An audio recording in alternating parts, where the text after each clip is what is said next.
अगर मैं आपसे पूछूं यूरोप का मैप इतना कलरफुल क्यों है, ये कंट्रीज कैसे बनी और नेशनलिज्म एक फीलिंग थी या एक रिवॉल्यूशन।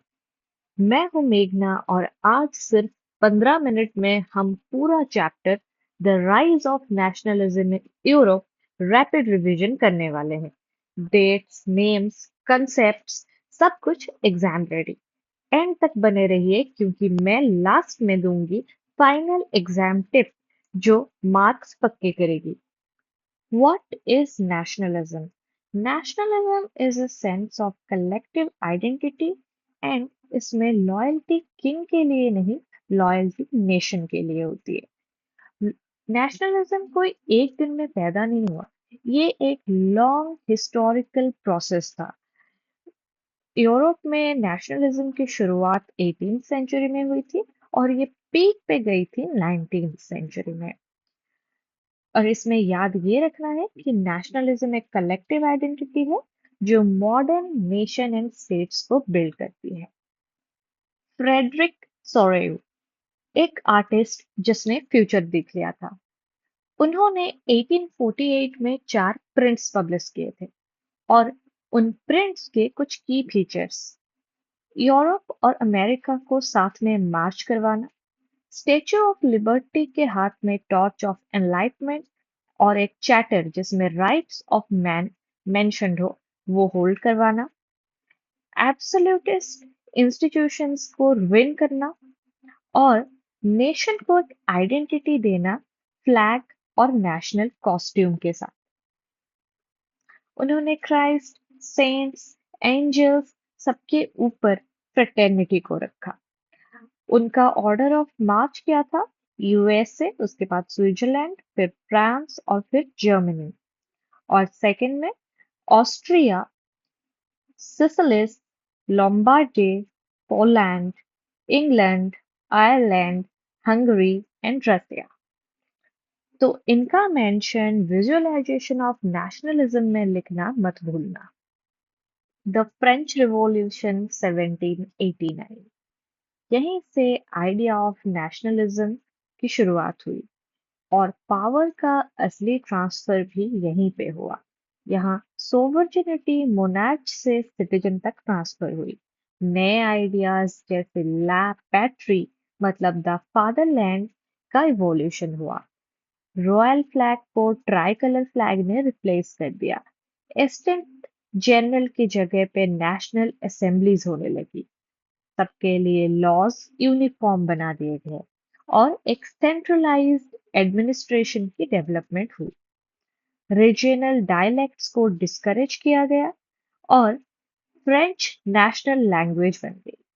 और नए आइडियाज जैसे लिबर्टी, फ्रेटर्निटी की एस्टैब्लिशमेंट भी यहीं से हुई। Napoleon and civil code, hero भी और विलन भी, इन्होंने डेमोक्रेसी को कंप्लीटली डिस्ट्रॉय कर दिया। प्रिविलेजेस बाय बर्थ को एबॉलिश कर दिया और इंश्योर किया कि सब इक्वल हो before law. Right to property का इंट्रोडक्शन किया। इसमें इम्प्रूवमेंट हुई एडमिनिस्ट्रेटिव सिस्टम में, ट्रांसपोर्ट में और ट्रेड में। लेकिन उन्होंने डोमिनेशन शुरू किया टैक्सेशन एंड कंट्रोल में, फोर्स्ड मिलिट्री सर्विसेज और हर चीज में सेंसरशिप लगा दिया। तो फ्रीडम के साथ साथ डोमिनेशन मिलने लगे लोगों को। Making of nationalism in Europe, Europe पहले एक कंट्री नहीं था। उसे डिवाइड किया गया था किंगडम्स, डचीज और कैंटोन्स में। पहले सेंट्रल और ईस्टर्न यूरोप था जिसे ऑटोक्रेटिक मोनार्कीज कंट्रोल करती थी और वहां पे multilingual and multi ethnic population रहती थी। यूरोप का कोई एक कॉमन कल्चर नहीं था और लॉयल्टी सिर्फ एम्पायर के लिए होती थी, नेशन के लिए कोई लॉयल्टी नहीं। Aristocracy and new middle class, aristocracy होती थी लैंड ओनर्स या फिर एस्टेट्स और टाउन हाउस ओनर्स के पास, जो सोशली और पॉलिटिकली डोमिनेंट क्लास होती थी और ये फ्रेंच बोलती थी। पर न्यू मिडिल क्लास क्या होती थी? इनका इवोल्यूशन हुआ इंडस्ट्रियलाइजेशन के बाद। ये होते थे इंडस्ट्रियलिस्ट, बिजनेसमैन एंड प्रोफेशनल्स जो एजुकेटेड होते थे और लिबरल होते थे और नेशनल आइडेंटिटी को प्रमोट करते थे और एरिस्टोक्रेटिक प्रिविलेजेस को एंड करना इनका मोटिव था। Middle class he driver of nationalism था यूरोप में। लिबरलिज्म एंड नेशनलिज्म, फ्रीडम का political plus economic combo. Liberalism आया है एक लैटिन वर्ड लिबर से जिसका मतलब होता है फ्री। पॉलिटिकल लिबरलिज्म होता है जहां लोग अपना गवर्नमेंट खुद चुनते हैं, इक्वालिटी बिफोर लॉ होती है और French as a national language establish होती है। और इकोनॉमिकल लिबरलिज्म होती है free markets, removal of trade barriers and abolition of state restrictions. ये आइडिया मेनली सपोर्ट किया गया था मिडिल क्लास की तरफ से। Ideas of liberal nationalist.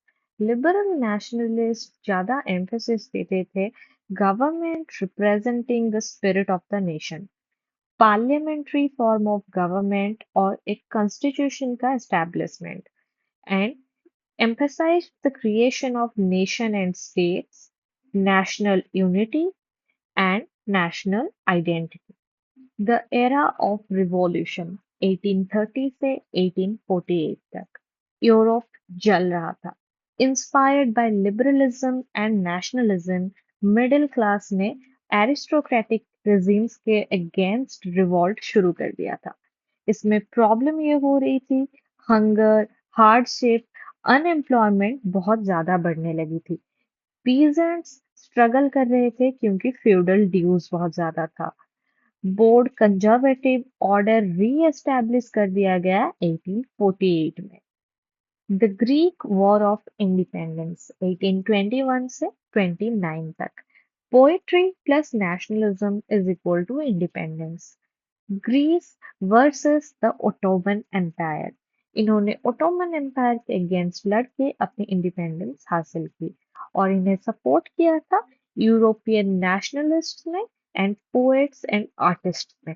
और रिजल्ट 1832 में ग्रीक एक इंडिपेंडेंट स्टेट डिक्लेयर कर दिया गया। और ये एक एग्जाम्पल है एक सक्सेसफुल नेशनलिज्म की। 1848 रिवॉल्यूशंस, यहाँ पे hunger, hardship and popular revolt बहुत ज्यादा बढ़ रहे थे। पोर हार्वेस्ट हो रहे थे, बहुत ज्यादा अनएम्प्लॉयमेंट हो रही थी और प्राइसेस ऑफ फूड बहुत ज्यादा बढ़ रहे थे। रिवॉल्यूशनरीज पूरे यूरोप में एक्सप्लोर कर रहे थे और स्टिफ कंपटीशन था, फिर भी क्रॉप फेलियर हो रहा था। Result, rise in food prices and increase in poverty led to popular revolt. The revolution of the liberals. Demands क्या थी? कॉन्स्टिट्यूशन, नेशन स्टेट, एक representative government and abolition of the feudal privileges. और result क्या था? Initially इन्हें success मिलने लगी but finally फिर से कंजर्वेटिव्स ने पावर को रीगेन कर लिया। Failure of liberal nationalism. Why did the liberals lose? क्योंकि इन्होंने बिलीव किया यूनिवर्सल सरफेस पे, पीजेंट्स एंड वर्कर्स को कंप्लीटली इग्नोर कर दिया गया और एरिस्टोक्रेसी को कंजर्वेटिव्स ने सपोर्ट किया, मिलिट्री को कंप्लीटली सप्रेस कर दिया गया और इसी वजह से कंजर्वेटिव ऑर्डर री एस्टैब्लिश हो गया और कंजर्वेटिव्स फिर से पावर में आ गए। Rise of nationalism after 1848। Kings ने नेशनलिज्म को वेपन बना लिया। Germany United under Prussia, Italy United under monarchy और नेशनलिज्म को मोनार्की ने कंप्लीटली रिजेक्ट कर दिया। नेशन स्टेट इमर्ज हुई और मोनार्की ने फिर से एक्सेप्टेंस गेन कर लिया। Rulers gained popularity and led to national unity. Nationalism in Europe summary. Liberalism and nationalism fought against autocracy. Era of revolution था 1830 से 1848 तक। ग्रीस में इंडिपेंडेंस पाई फॉरेन हेल्प से। कंजर्वेटिव ऑर्डर को रिस्टोर कर दिया गया।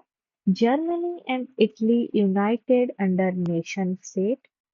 Unity through common nationalised power establish किया गया। और कंक्लूजन था nationalism impacted Europe even after 1848। Nationalism shapes Europe. Unity in Germany. Germany united under Prussia. Unity in Italy. Italy united under monarchy.